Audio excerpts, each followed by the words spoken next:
What price would you pay to achieve perfection? Can the pursuit of perfection lead to tragedy? Welcome to Classic Storytime Hub. Tonight's tale is The Birthmark by Nathaniel Hawthorne, a classic tale reimagined and retold for the modern age. At the close of the 19th century, there was a man, brilliant, driven, consumed by the mysteries of nature. A man whose passion for science had once eclipsed all else in his life. But then something happened. He left behind the familiar confines of his laboratory where chemicals bubbled and theories were tested. He stepped away from the harsh light of his experiments, wiped the residue of acids from his hands, and turned his attention to something far more captivating than any scientific pursuit. He found himself in love with a woman, a beautiful woman who soon became his wife. Back then, the world was on the brink of revelation. Electricity, newly discovered, crackled with the promise of miracles, and many believed that science could unlock the deepest secrets of nature.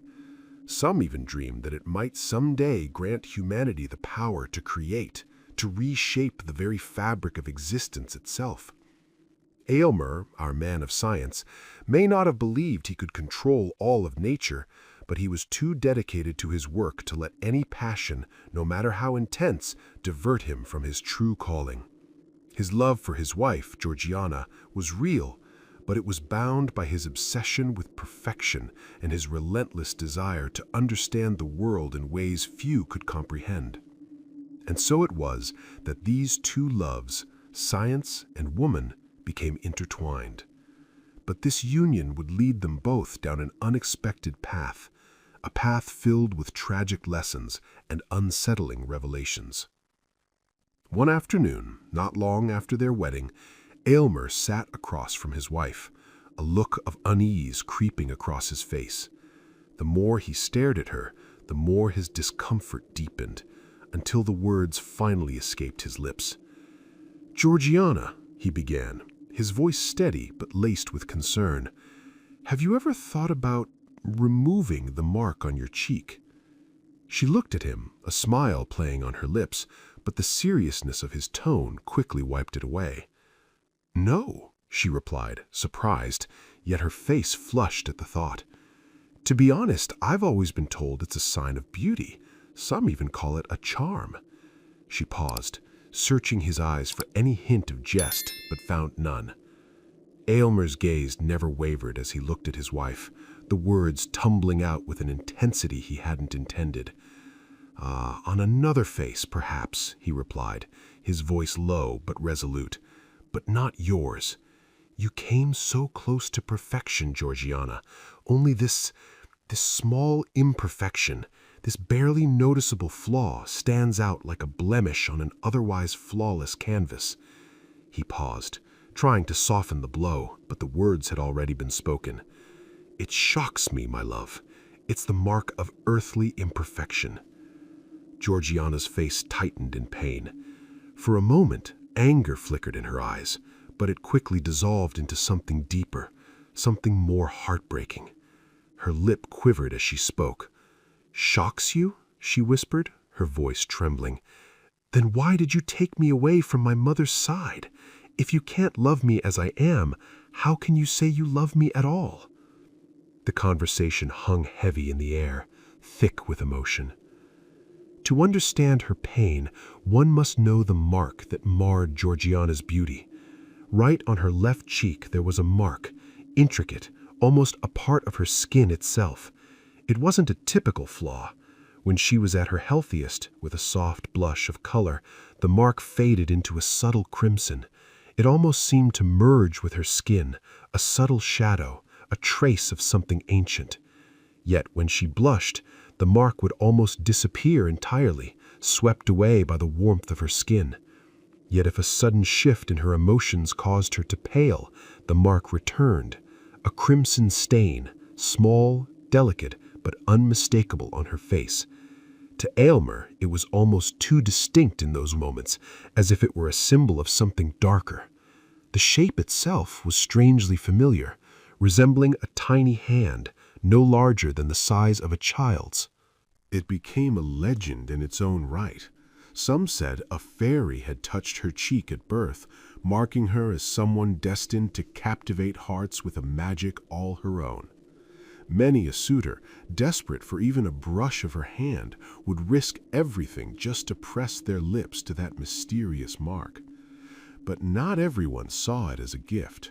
Some, mostly women, called it the bloody hand and believed it ruined Georgiana's beauty, turning her once perfect face into something grotesque. They couldn't understand the charm that others saw. To them, it was a defect that couldn't be overlooked. It would be just as absurd to say that a small imperfection in the purest marble statue could turn the Venus de Milo into a monster. Yet for many, this tiny mark on Georgiana's cheek seemed to overshadow everything else. The men who admired her, if the mark didn't intensify their infatuation, wished it away, longing to see one living embodiment of perfect beauty, unmarred by any trace of flaw. Before his marriage, Aylmer hadn't given the mark much thought, but after they were married, he realized that he couldn't ignore it any longer. Had she been less stunning, had she borne some other flaw that could have satisfied envy's cruel gaze, he might have found the mark endearing, a subtle, almost magical sign, shimmering and fading with each beat of her heart, appearing and vanishing like a fleeting whisper. But in the face of her perfection, this one imperfection gnawed at him, growing more intolerable with every passing day. It became the embodiment of something darker, of humanity itself. For in this small flaw, nature seemed to be whispering her message. No matter how close to perfection one comes, there is always something to remind them of their mortality, a flaw, whether grand or minuscule, that hints at the inevitable decay, the impermanence of all things. The crimson mark was more than just a birthmark. It was a symbol, a reminder that Georgiana, for all her beauty, was still bound to the fate of all human beings, sin, sorrow, and death. To Aylmer, it was no longer just a mark. It was a grotesque reminder of the fragility of life, a constant presence that haunted him more and more. His imagination, dark and obsessive, twisted the mark into something monstrous, something that chilled him more deeply than any beauty he once admired. At every moment when they should have been happiest, Aylmer's mind would inevitably return to that single flaw, dragging with it a storm of emotions and thoughts. What began as a seemingly trivial detail had grown into something far greater, a central point that overshadowed everything else in their life together. As the first light of dawn filtered through the curtains, Aylmer's eyes fell upon his wife's face. There it was, as it had always been, the mark of imperfection, the symbol of everything he couldn't control. And by evening, when they sat together in front of the crackling fire, his gaze would inevitably drift to her cheek, where the light from the flames would catch the mark, casting it in eerie relief. In those flickers, the crimson hand seemed to dance, reminding him of mortality, of the imperfection that clung to her beauty. Georgiana, who had once been oblivious to her husband's fixation, soon began to feel the weight of his stare. It only took a fleeting look from him, the one he wore when his mind was consumed by his obsession, and her cheeks would drain of color, turning pale as death. The mark, once a subtle and almost beautiful feature, now stood out in stark contrast, a ruby-red sign upon the white marble of her face. One night, when the room was bathed in the dim glow of the fading firelight, Georgiana broke the silence. For the first time, she brought up the subject she had feared would eventually consume them both. "Do you remember, my dear Aylmer?" she said, her voice faltering. "Did you dream last night about this awful hand?"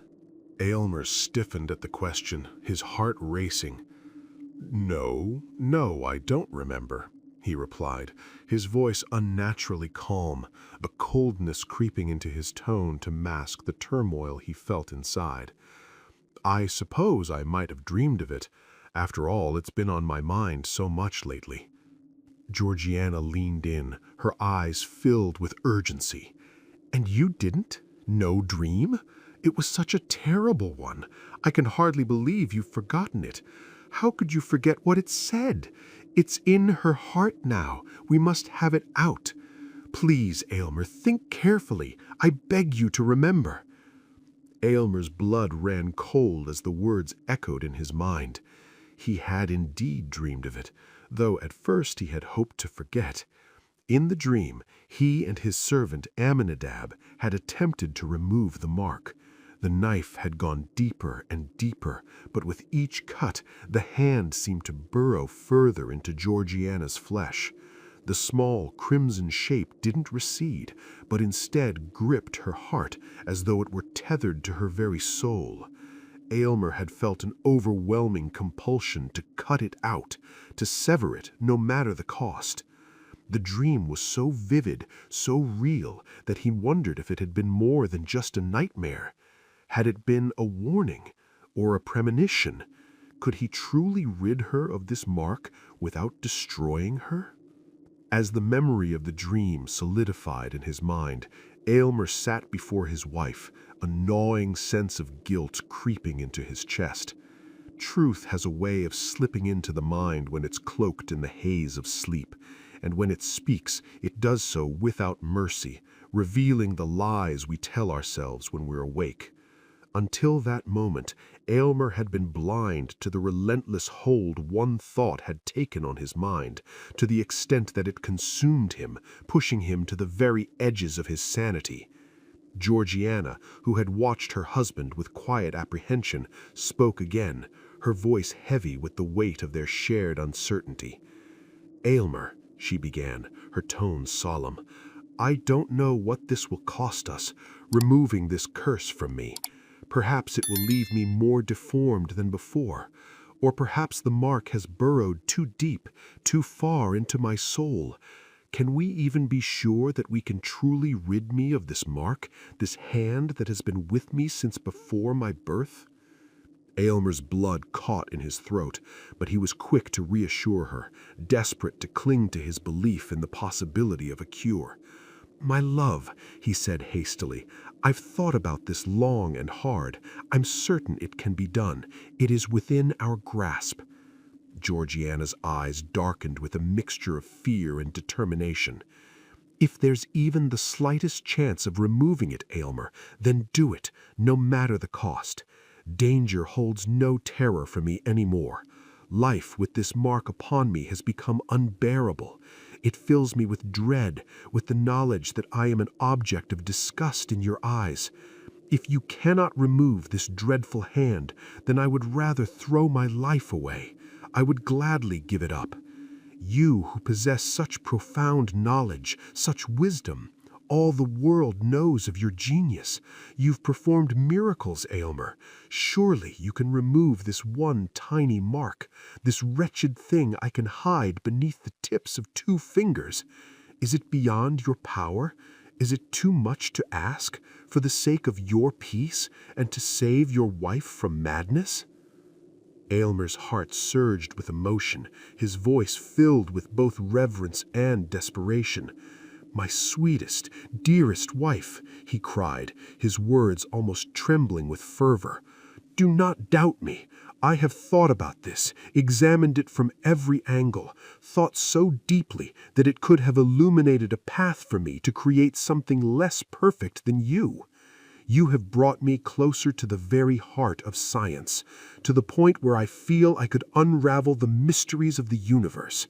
Together, we will overcome this."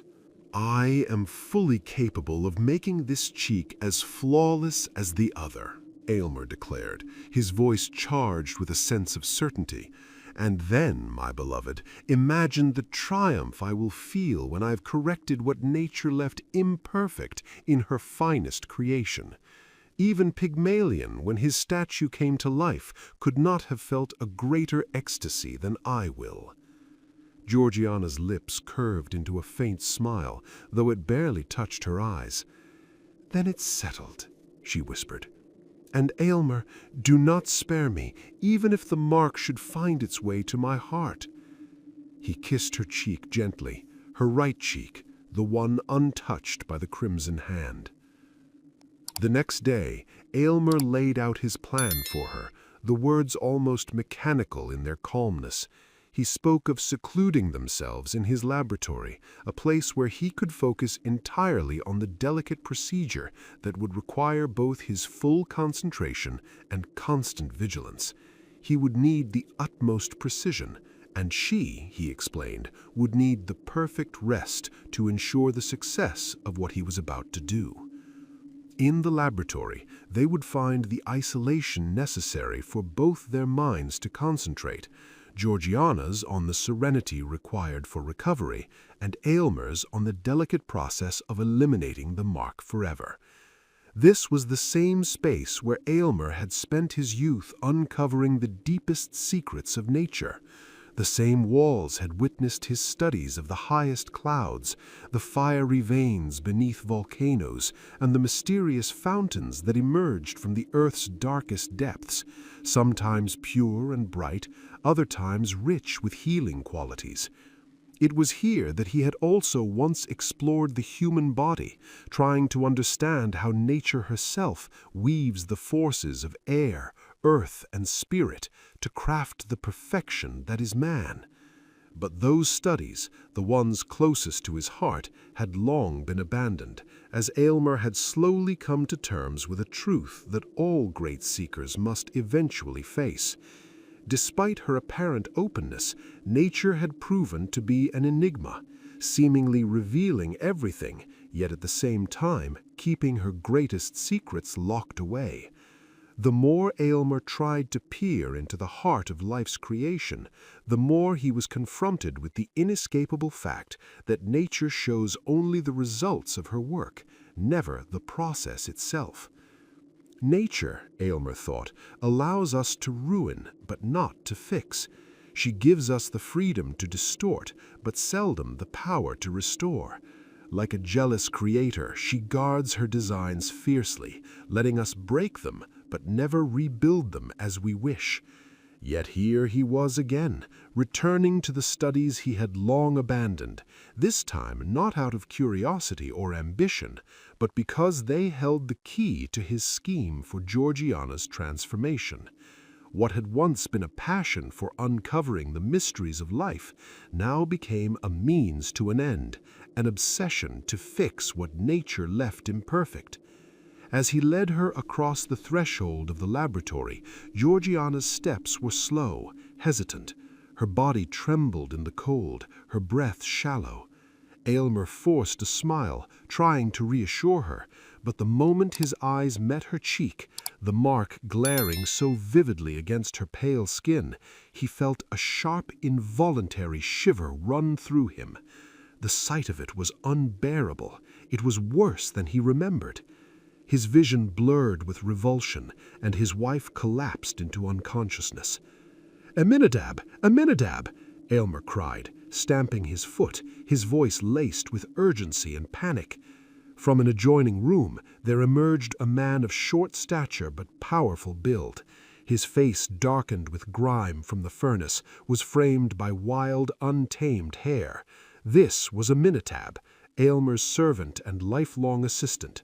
Though entirely lacking in any understanding of Aylmer's scientific principles, Aminadab was invaluable for his raw physical strength and his ability to carry out every minute detail of Aylmer's experiments. His presence, gruff and unrefined, contrasted sharply with Aylmer's delicate intellectual frame, creating a striking juxtaposition between mind and body. "Open the door to the boudoir, Aminadab, and burn a pastille," Aylmer instructed, his voice steady despite the growing tension. He turned his eyes back to Georgiana, still lying lifeless. Aminadab stared at her for a long moment before muttering under his breath, "If she were my wife, I'd never want to get rid of that birthmark." As Georgiana slowly regained consciousness, the first thing she noticed was the strange, penetrating fragrance that filled the air. The scent seemed to hold a subtle power, as if it were coaxing her back from the brink of unconsciousness. When her senses cleared, she saw herself surrounded by an otherworldly scene, a soft, almost magical atmosphere that felt like something pulled from a dream. The room, the air, the very presence of it all seemed transformed. But beneath that enchantment, something darker lingered, something irreversible. Aylmer had transformed the dreary, smoke-stained rooms where he'd spent his most brilliant years into a series of luxurious chambers fit for the retreat of a delicate, beautiful woman. The walls, once plain and utilitarian, were now draped with lavish curtains that exuded both majesty and elegance, the kind of opulence that no other decoration could achieve.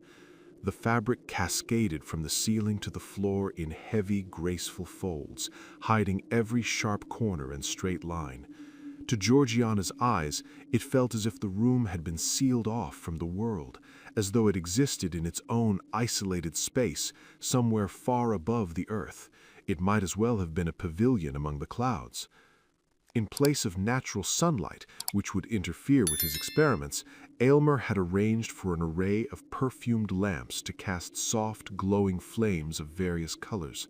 The lights swirled together in a gentle, purple-hued radiance, filling the room with an almost otherworldly glow. Aylmer knelt beside his wife, watching her intently but without panic. His confidence in his scientific prowess was unshakable.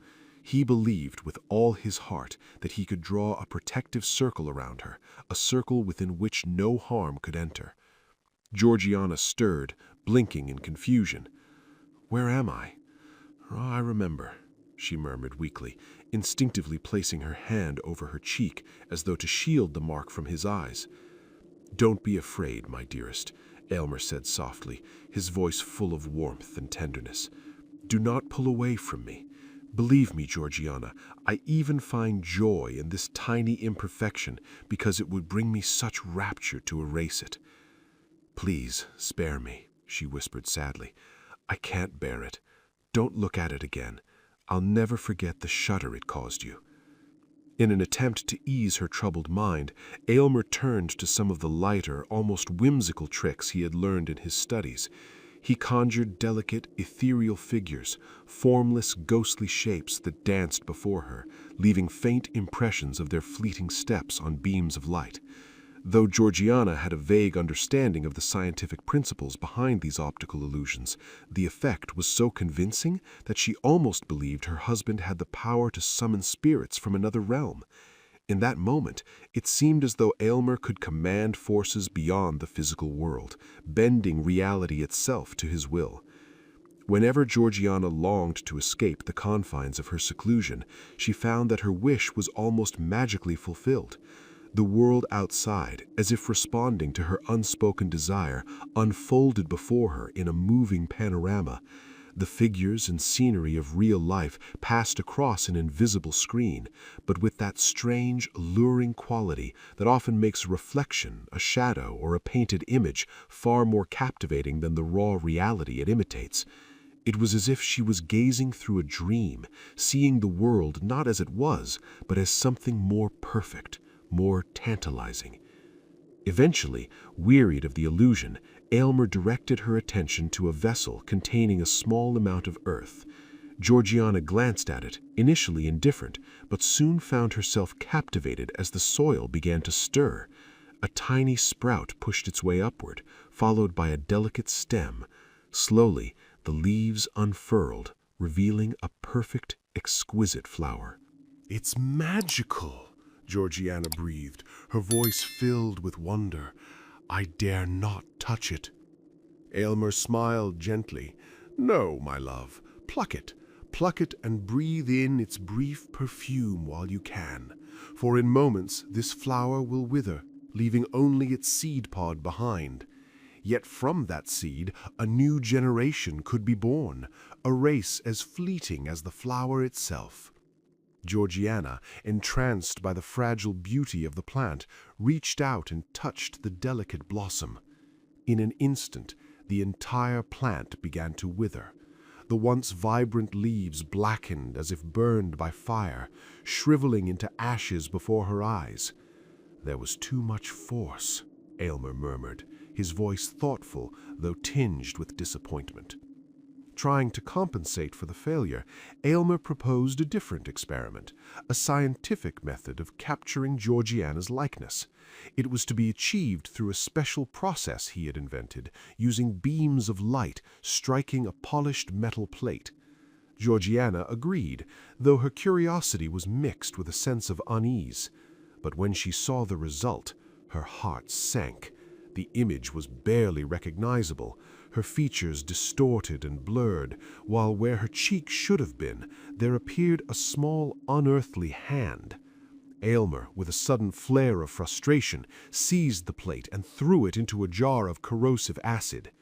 Yet, despite these failures, he soon forgot them, burying himself in his work.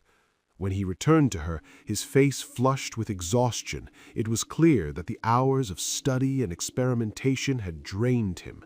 But his presence seemed to revitalize him, and he spoke to her with renewed fervor about the possibilities of his art, how it could unlock the secrets of the world, how it could accomplish what others deemed impossible.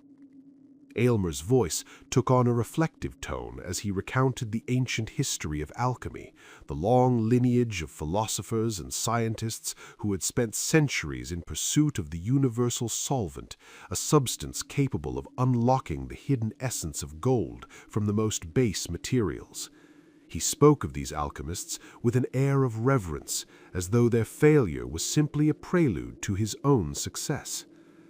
A philosopher who can go deep enough into the mysteries of the universe to master such a power would, however, find himself elevated beyond the petty concerns of earthly pursuits, Aylmer said, as if the discovery was not just possible, but inevitable. Then he shifted his gaze, his eyes glinting with something both unnerving and thrilling. And as for the elixir of life, I could make such a potion. One sip and life could be prolonged for years, perhaps forever. But it would come with consequences. The balance of nature would be disturbed. The one who drank it would come to curse it. Georgiana stared at him in disbelief. "Aylmer, are you serious?" Her voice trembled with a mix of awe and fear. "To possess such power, or even dream of possessing it, is terrifying." He smiled softly, the light of his obsession flickering in his eyes. "Do not be afraid, my dearest. I would never bring such chaos into our lives. I would not harm you nor myself with such an unnatural force. But think, Georgiana, how trivial in comparison is the skill required to remove this little mark."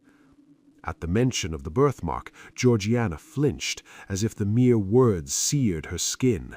The pain, both physical and emotional, of hearing it spoken aloud was more than she could bear. Aylmer, undeterred by her reaction, turned away and resumed his work. His voice drifted from the distant furnace room giving orders to Aminadab.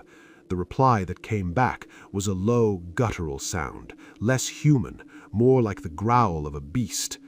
Aylmer's obsession seemed to be drawing him further and further into a dark, solitary place, where even his assistant was more animal than man. After hours of labor, Aylmer returned to Georgiana with a new proposal, his excitement palpable. "Come, my love, let me show you my cabinet of wonders, chemicals and treasures from the natural world. There is much to marvel at." He opened the cabinet to reveal a small vial, delicate yet powerful. "Inside this vial," he explained, "is a fragrance so potent that it could fill the air of an entire kingdom. Its power is beyond measure." As he spoke, Aylmer uncorked the vial and released a few drops into the air. The room immediately filled with a sharp, invigorating scent that cut through the space with piercing clarity. It was a fragrance that left no room for doubt. It was a symbol of the mastery he wielded over nature, a power he believed he could control. And yet, the overwhelming nature of it made Georgiana uneasy. She inhaled deeply, both captivated and unsettled by the force of it. The perfume seemed to possess a life of its own, swirling around her, filling her senses with something that bordered on the divine. And yet, there was something foreboding about it. Aylmer's mastery over such potent forces was undeniable, but his obsession with perfection seemed to be driving him and her toward an unknown, dangerous precipice. Georgiana's finger traced the edge of a small crystal globe, inside which swirled a golden liquid that seemed to catch the light in a way that made it look almost alive. "And what is this?" she asked, mesmerized. "It's so beautiful, almost like the elixir of life itself." Aylmer's voice was calm, almost reverent as he answered, "In a way, it is the elixir of immortality. But it's far more dangerous than you can imagine. This," he gestured to the globe, "is the most potent poison ever created. With it, I could decide the fate of any man you choose. A single drop could stretch a lifetime for years, or end it in an instant. No king, no ruler, not even the mightiest could preserve his life if I deemed it necessary to take it. It is the power to end or extend life itself." Georgiana recoiled, her heart pounding in her chest. "Why do you keep such a thing?" Her voice trembled, a mix of horror and disbelief. Aylmer's expression softened into a reassuring smile, though it did little to calm her. "Do not fear, my love. The potential for good is far greater than the harm. But look," he moved to another vial, holding it out for her inspection. "This is a cosmetic, a simple solution. A few drops in water, and freckles vanish as if they were never there. A stronger solution could drain the blood from your cheek, leaving you pale as a ghost, but that is not its true purpose." Georgiana's brow furrowed as she eyed the vial. "Is this what you plan to use on my cheek?" she asked, her voice tight with apprehension. Aylmer quickly dismissed her concern, his voice almost too quick, too dismissive. "Oh no, my dear. This is mere surface work. Your condition requires something far more profound, something that will reach deeper, inside." As their conversations continued, Aylmer became more meticulous, asking her detailed questions about how she was feeling, how the atmosphere in the laboratory was affecting her. He inquired about the temperature, the humidity, the way the air felt in her lungs. Georgiana, though grateful for his concern, began to sense a hidden purpose behind these questions. Something about them felt off, unnatural. She began to suspect, though it was only a vague notion, that she was already being affected by something in the environment. Perhaps it was the air she breathed, or the food she ate, but there seemed to be a strange sensation stirring in her body, a tingling, almost electric feeling, creeping through her veins. It was unsettling, half painful, half pleasurable, as if something inside her was waking up, shifting in ways she didn't understand. But whenever she dared to look into the mirror, she was confronted with the same reality. Her face was pale, the crimson birthmark still glaring on her cheek, a reminder of the imperfection that she couldn't escape. Not even Aylmer, in his obsession, hated it more than she did now. To pass the endless hours while Aylmer immersed himself in his experiments, Georgiana found solace in the vast library of his scientific works. She leafed through the heavy, ancient tomes that filled the room, many of them thick with the dust of centuries. In them, she discovered strange and captivating chapters filled with a blend of science, romance, and myth.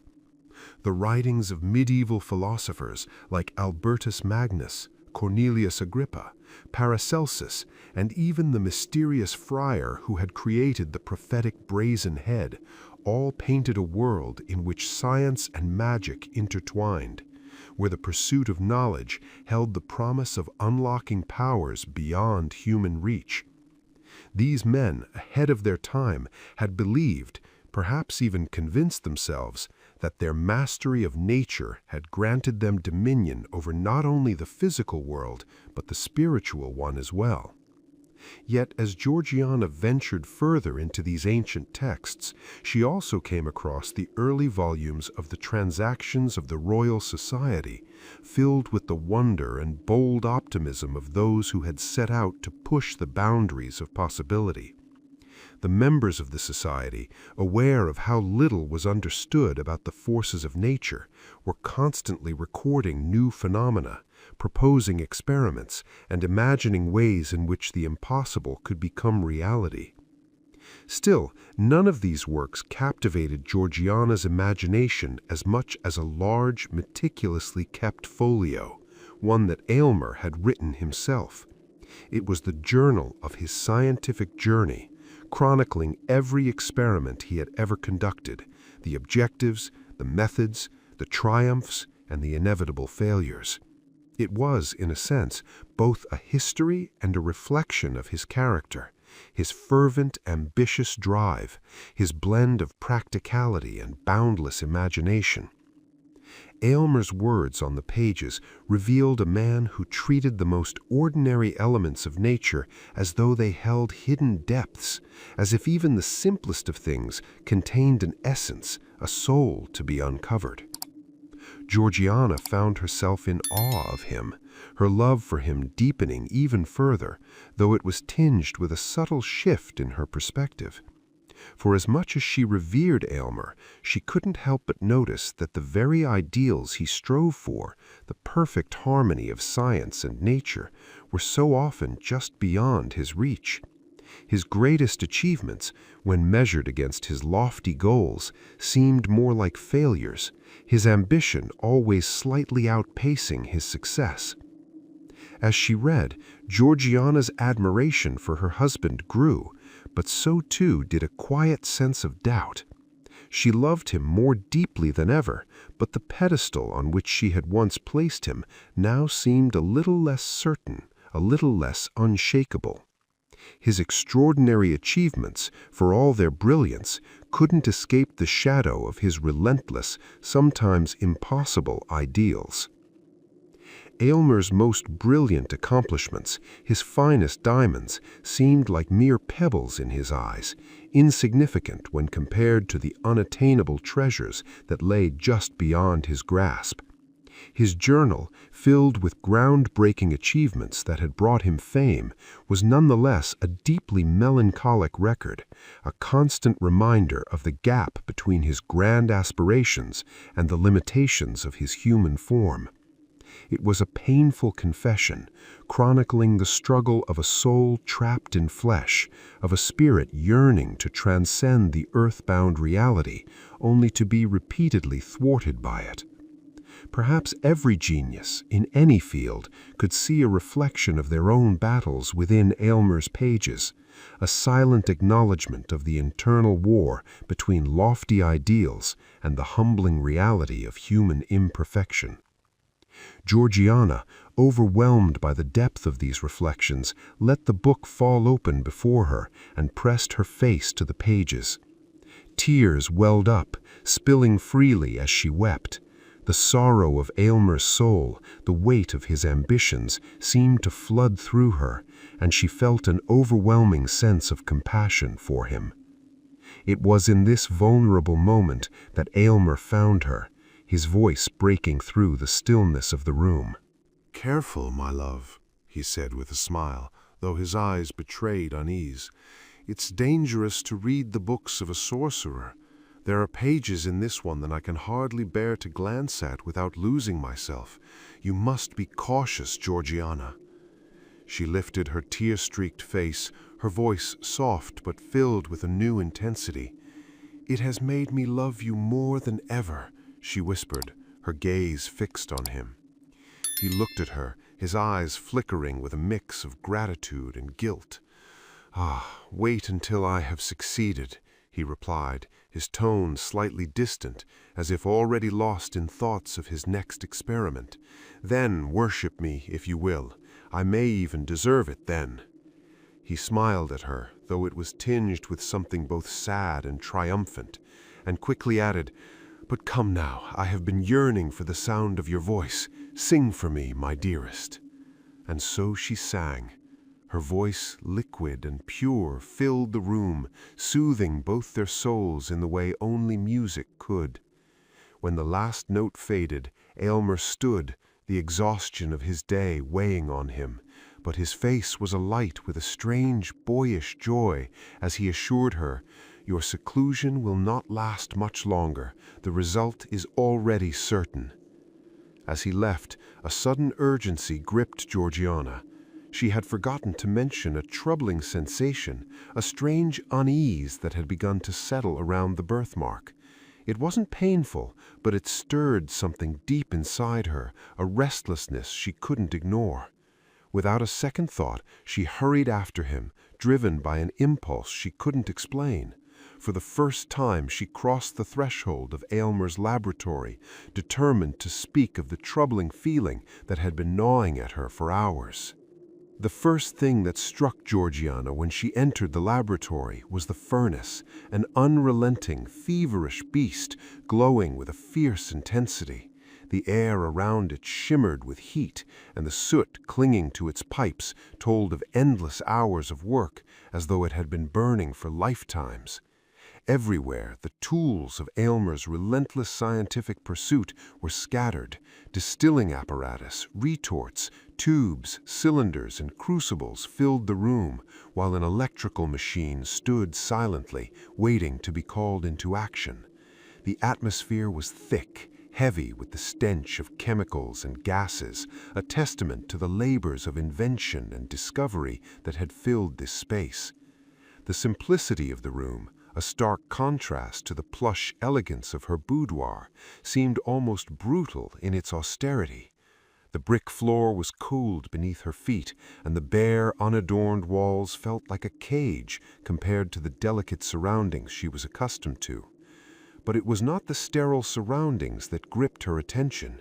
No, it was Aylmer himself. He stood before the furnace, pale as death, his face drawn tight with an intensity that sent a chill through her.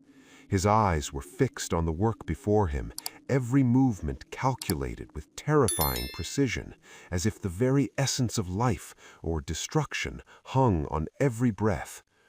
The man who had once been full of optimism, who had spoken to her with gentle encouragement, was now consumed by something darker. "Careful now, Aminadab, carefully, you machine of flesh. Too much or too little, and it's all over," Aylmer muttered to himself, the urgency in his voice unmistakable. "Ho, ho," grunted Aminadab, his low voice cutting through the tense silence. "Look, master, look!" Aylmer snapped his gaze up, his face flushing crimson before draining entirely of color at the sight of Georgiana standing in the doorway. Panic flickered in his eyes, and he rushed toward her, grabbing her arm with a grip so tight it left bruises behind. "What are you doing here?" he spat, his voice rising with impatience. "Do you not trust me? Why would you bring the curse of that damnable birthmark into my work? You risk everything. Leave this place, meddlesome woman. Go!" But Georgiana, as steadfast as ever, stood her ground. There was no hesitation in her voice when she spoke, no sign of weakness in her posture. "You doubt me," Georgiana said quietly, her gaze steady on him. "You hide the true weight of the risk we're facing. Don't think so poorly of me, Aylmer. Tell me what dangers we face, and know that I will not falter. My part in this is far less than yours." Aylmer's impatience flickered in his eyes, and he shook his head. "No, Georgiana," he said firmly, "it must not be." But Georgiana did not back down. She met his gaze, her resolve unwavering. "Then I submit," she said calmly, "and whatever you bring me, I will drink it, just as I would take poison if you offered it. But know this, just as poison has no antidote, I trust you without hesitation. I fear nothing if it is your will." Aylmer's heart twisted as he heard her words. "My noble wife," he murmured, a deep emotion in his voice. "I had no idea of the strength of your spirit. You have astonished me, and I am moved more than I can say. But there is truth I must share with you. This mark, the crimson hand upon your cheek, though it seems so small, it has already burrowed itself deep within your very being, entwining with your essence in a way I never anticipated. I have already used powerful agents, but none of them have been able to change the fundamental nature of your body. There is only one thing left to try. If this fails, there will be no hope for us." "Why didn't you tell me sooner?" Georgiana asked, her voice soft but insistent. Aylmer's eyes darkened, and he lowered his voice to a near whisper. "Because, Georgiana, there is danger." "Danger?" Her voice rose, her emotions surging. "The only danger is that this terrible mark remains on my face. Remove it, Aylmer, remove it at any cost, or else we will both lose our minds." Aylmer's face softened with sorrow. "You are right, Georgiana. Heaven knows you are right. Now, dearest, go back to your boudoir. Soon everything will be decided." He led her back to the door of the boudoir, and when he left, it was with a quiet, serious tenderness, his every gesture heavy with the knowledge of what lay ahead. Left alone, Georgiana sank into thought, her mind racing. For the first time, she truly saw Aylmer, not just the brilliant scientist she had always admired, but the man of dreams and desires, a heart so pure and lofty that it could not bear imperfection. Her heart swelled with a mixture of pride and fear for him. His love for her, so honorable and pure, would accept nothing less than perfection. And it was this relentless pursuit of perfection that made him both great and fragile. She trembled at the thought of what he was willing to sacrifice for the sake of that ideal. Georgiana felt the depth of Aylmer's love in a way that made her heart swell with both admiration and sorrow. His love was not the kind that would tolerate imperfection for her sake. It was a love that demanded perfection, uncompromising and pure.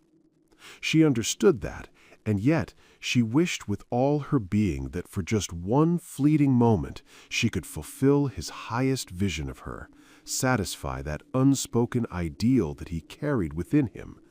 But she knew, as well as he did, that such a moment could never last. His spirit was ever striving, always seeking something beyond what had come before.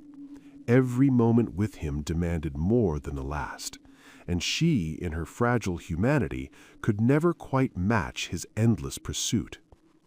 The sound of Aylmer's footsteps snapped her from her reverie. He entered, holding a crystal goblet filled with a liquid so clear, so colorless it might have been water, but its brilliance told another story. It was as though he carried the elixir of immortality in his hands. His face was pale, but not with fear. It was the pale of a mind stretched to its limit, a soul taut with expectation and strain. "The concoction is perfect," he said, his voice tight with intensity. "If all my studies have not deceived me, it cannot fail." Georgiana's gaze softened, but there was a quiet sadness in her voice as she spoke. "If it weren't for you, my dear Aylmer, I might wish to cast aside this birthmark of mortality by casting aside life itself. At this stage of my soul's journey, life feels like a burden. Were I weaker, I might find some fleeting joy in it. Were I stronger, I might endure it with hope. But being what I am, I fear I am the most suited to leave it behind." Aylmer's eyes flashed with fervor. "You are fit for heaven without needing to taste death." His voice was almost reverent. "But why speak of death now? This draught will work, I am sure of it. See how it has already revived this sickly geranium on the window seat, its leaves marred by yellow blotches." With careful hands, he poured a small measure of the liquid around the soil. For a moment, nothing happened. But then, slowly, the blotches began to fade, replaced by the vibrant green of healthy leaves. The transformation was subtle but undeniable. Georgiana watched, her heart racing with a mixture of awe and dread. "There was no need for proof," she said softly, her voice steady despite the chaos swirling within her. "Give me the goblet, Aylmer. I place my trust in you. I will stake all on your word." "Drink then, my ethereal love," Aylmer exclaimed, his voice brimming with fervent admiration. "There is no imperfection in your soul. Soon even your earthly form will be as flawless as your spirit." Georgiana took the goblet, her fingers trembling slightly as she raised it to her lips. She drank deeply and handed it back to him, her expression serene. "It's soothing," she said with a soft smile. "It's like drinking water from a celestial spring, full of an unspoken fragrance and sweetness. It quenches a thirst that's been burning within me for days. Now, my love, let me sleep. My earthly senses are closing around my soul, like the petals of a rose at the close of day." Her words were slow and measured, as though it took all her remaining strength to form them. As soon as she finished speaking, her eyelids fluttered closed, and she sank into a deep, untroubled slumber. Aylmer remained by her side, his gaze fixed on her, consumed with the enormity of what was at stake. In her stillness, he saw not just the woman he loved, but the culmination of all his scientific ambitions, all his years of study, now hanging in the balance. And yet, beneath that consuming anxiety, there was also the detached curiosity of the scientist. His eyes moved over her form, taking note of every change. A flush that seemed to deepen on her cheek, the irregular rise and fall of her breath, the faint tremor in her body. Each subtle shift was meticulously recorded in the folio he had kept for years. His mind, usually scattered with the wonders of the world, was now singularly focused.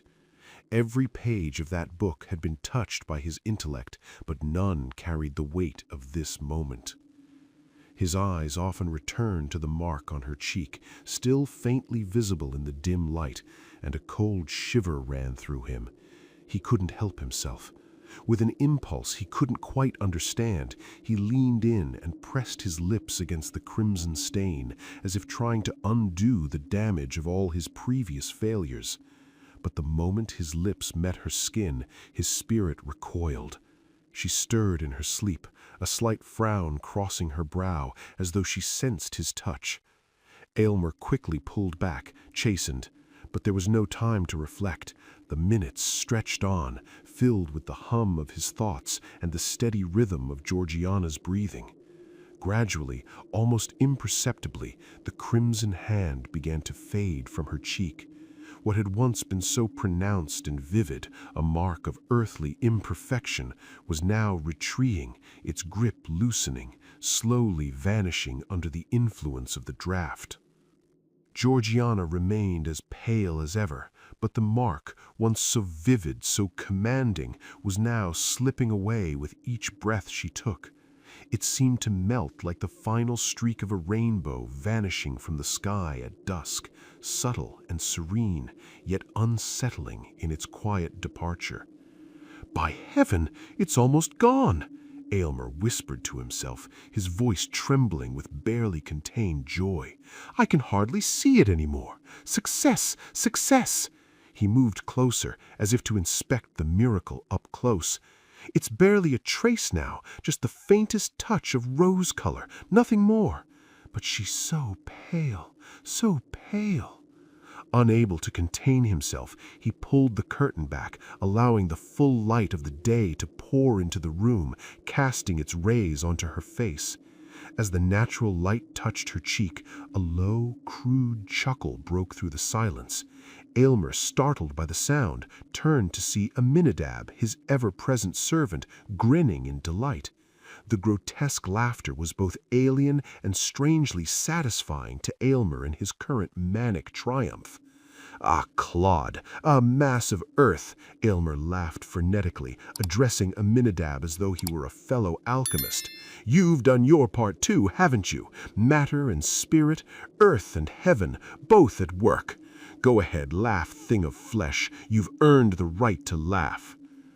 The laughter and excitement stirred Georgiana from her deep sleep. She slowly opened her eyes, and with a haze of confusion, glanced toward the mirror her husband had positioned carefully for her. A soft smile played across her lips as she noticed the birthmark, the symbol of imperfection that had once overshadowed their lives, now barely visible, almost erased. What had once been so glaring was now a mere shadow, a faint reminder of the past. But as she looked into Aylmer's face, a strange unease filled her. Something was wrong, something she couldn't yet explain. Her eyes locked with his, and a quiet distress overtook her features. "My poor Aylmer," she whispered, her voice thick with sorrow. "Poor? No, you're wrong," he exclaimed, his voice rising in excitement. "You are perfect now. We've done it. You are flawless, my dearest. You're whole. You're the woman I dreamed of." But Georgiana's gaze deepened, the tenderness in her words turning to a mournful truth. She reached out with a fragile touch and spoke again, her voice heavy with an almost otherworldly compassion. "My poor Aylmer, you've aimed so high, you've done so nobly. Don't regret it. Don't regret rejecting everything earthly to pursue this perfection." Her breath hitched as she whispered, almost inaudibly, "Aylmer, dearest Aylmer, I am dying." Alas, it was all too true. The fatal mark had tied itself to the enigma of life, a symbol that bound an ethereal spirit to a fragile mortal frame. As the final crimson hue of the birthmark, the last imperfection of humanity, faded from her cheek, the last breath of the now perfect woman escaped, mingling with the air. Her soul, lingering for a fleeting moment near her husband, ascended in a gentle, sorrowful flight toward the heavens.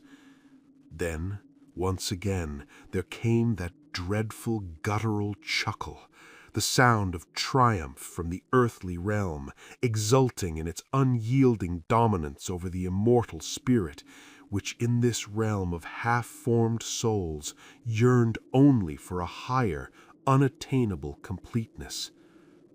Yet, had Aylmer reached a deeper understanding, he might have seen that happiness need not be sacrificed at the altar of perfection. He could have woven his mortal existence with the very threads of the divine. But in his desperate pursuit of the perfect ideal, he failed to perceive the profound truth that life's true beauty lies not in the fleeting moments of success, but in the journey itself, a journey that could have been filled with both the earthly and the celestial. In that one moment, the weight of eternity slipped past him. He chose the shadow, missing the profound potential for perfection that lay in the present, and so he lost her forever. And thus the story ended. If you liked this journey into the worlds of classic literature, do not forget to support us by subscribing so we can tell you more. And hey, if there's a classic tale you'd love to hear told in this suspenseful style, drop its name in the comments below. Your suggestion might be our next chilling adventure.